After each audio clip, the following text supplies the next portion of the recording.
Salve, salve! Mais um exercicinho aqui para o bruxo resolver com vocês da Santa Casa. Dessa vez, exercício número 52. Então vamos à leitura do texto aqui. Ele fala assim para a gente.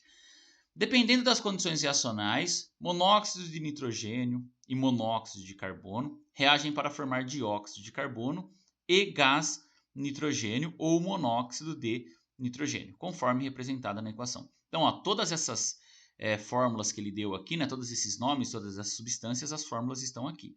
Beleza? Então, a gente olhar aqui, ó, monóxido de nitrogênio, então será o NO. Monóxido de carbono, CO. Dióxido de carbono, CO2. E gás nitrogênio vai ser o N2 e monóxido de dinitrogênio, N2O. Beleza? Então todas essas substâncias estão aqui. Aí ele parte para a pergunta. Considerando-se separadamente os gases que estão envolvidos nas reações 1 e 2, pode-se afirmar que sobre as mesmas condições de temperatura e pressão, esses 5 gases, aí ele dá as alternativas aqui, ó, apresentarão todos o mesmo valor de densidade, apresentarão cada um deles um valor diferente de densidade, comporão apenas 3 grupos com valores de densidade diferentes, comporão apenas 2 grupos com valores diferentes de densidade e comporão apenas 4 grupos com os valores de diferentes densidade. Tá vendo que ele não te deu a pergunta diretamente aqui, mas ele te dá as alternativas. Então, é um exercício de densidade gasosa. Fechado? Então, vamos lá. Você se lembra que a densidade de um gás, para a gente calcular, ela é um pouquinho diferente da densidade de sólido e líquido, que nós utilizamos apenas massa por volume. Por quê? Porque um gás ele depende da sua pressão, tá? Ele depende muito da sua pressão, da sua massa molecular, da constante R, que é a constante universal dos gases, e da temperatura. Então, essa é a fórmula para que eu calcule a densidade de um gás. Pressão, massa molar dele, o R, que é a constante universal dos gases, e a temperatura. O interessante que ele me fala aqui, ó, todos eles estão sobre a mesma condição de temperatura e pressão. Então, o que eu vou fazer? Eu vou calcular a densidade do NO, do CO, do CO2, do N2 e do N2O.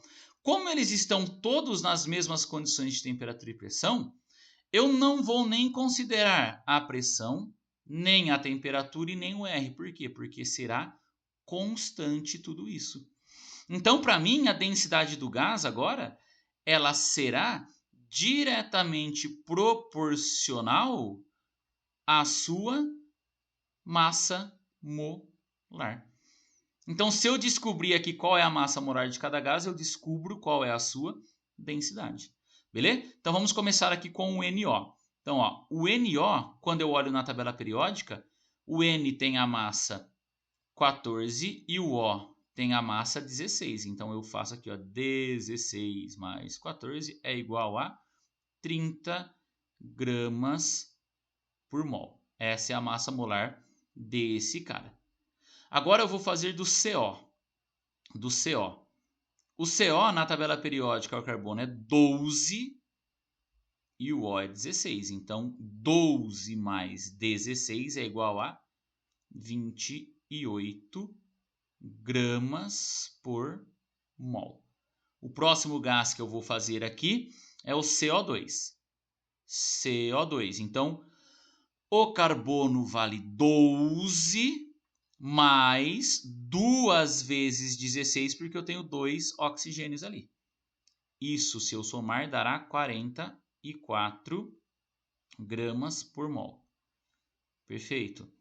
O próximo gás que eu tenho aqui é o N2. N2 vai ser igual 2 vezes 14, que é a massa do nitrogênio na tabela periódica. Isso é igual a 28 gramas por mol. E por fim, nós temos quem? O N2O. Então, a massa desse cara aqui será 2 vezes 14, que dá 28, mais 16. Então, essa daqui vai dar 44 gramas por mol. Então, olha que interessante, pessoal. Se o gás estiver nas mesmas condições de pressão e temperatura, e ele apresentar a mesma massa molar, ou seja, a mesma massa molecular, a densidade dele vai ser a mesma do que do outro. Então, eu tenho igual aqui, ó, CO e N2. Portanto, a densidade do CO vai ser igual à densidade do N2. Beleza. Eu tenho igual também aqui, ó, a massa molar do CO2 e do N2O. Então, a densidade do CO2 será igual à densidade do N2O. E por fim, eu tenho aqui o NO, que não tem massa molar igual de ninguém. Então, eu tenho aqui a densidade do NO. Então, nós temos, na verdade, aqui 3 grupos com densidades diferentes. Agora, nós vamos lá nas alternativas e encontrar qual alternativa fala isso. Apresentaram todos o mesmo valor de densidade? Não. Apresentarão cada um deles um valor diferente de densidade? Não. Comporão apenas 3 grupos com valores de densidade diferentes? Sim. Então, nós chegamos aqui que a alternativa correta é a alternativa C. Beleza? Pessoal, você já sabe, se você gostou do vídeo, se inscreva no canal, aciona o sininho e também compartilha, dá um joinha. Eu tô ficando por aqui, mas daqui a pouquinho eu tô de volta com mais um exercício, hein? Eu fui!